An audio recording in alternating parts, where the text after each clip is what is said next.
Across Nigeria, thousands of people dedicate their time to caring for the elderly, the sick, and those living with disabilities. But despite their indispensable role, care work, especially unpaid care, remains one of the least recognized sectors in the country.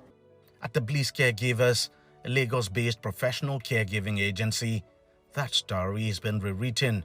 Founded by Adeyemi Showemimo, the Bliss Caregivers provides in-home care for the elderly and people with chronic illnesses.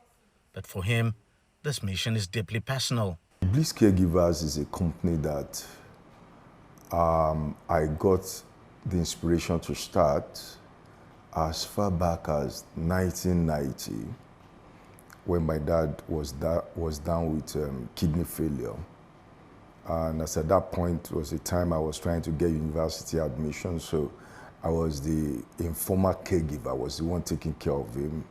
We have to bathe him, feed him, do every, daily living assistance. That personal experience would later drive him to set up a caregiving firm. It provides what it calls domiciliary care services, meaning clients receive medical and emotional support right from the comfort of their homes. When there's a request for care, we do what is called an assessment. From the assessment, we are able to draw what is called a care profile. From the care profile, we're able to say, okay, this is the type of care that this person needs.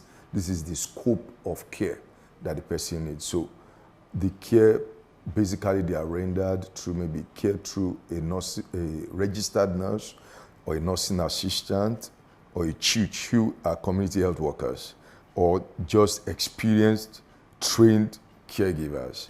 Showemimo is among the few providing such care services in the country. But he says familiar challenges abound in the industry. Because of cultural requirements,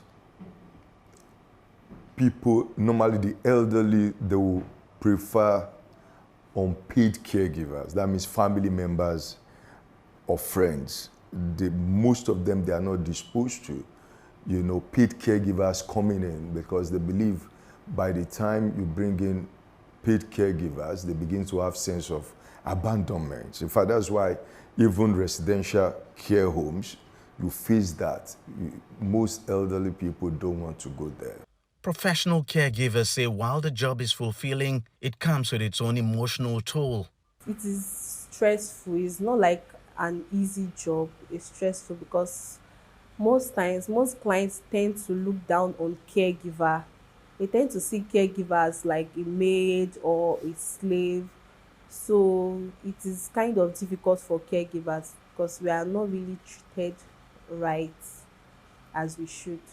Nigeria's caregiving industry is still an emerging one without formal national regulation and support. Economic experts say while the industry holds a lot of potential, the government would need to work on improving the care system. And also we have to inculcate that national policy on care. That also it's what we need to do. In the commercial city of Lagos, authorities are playing a key role in regulating and supporting caregiving services in the city through its Ministry of Youth and Social Development. The ministry is working around and getting professional caregivers, whereby you stay in your house and have somebody come in and check you and do all those things. The ministry is working around that. So they use people depending more in the home. As Nigeria's population ages and migration patterns shift, the need for professional caregivers is increasing. Experts warn that to build a sustainable care economy, care work must first be valued as real work, not just as an act of duty or love. Deji Badimasi, CGTN, Lagos, Nigeria.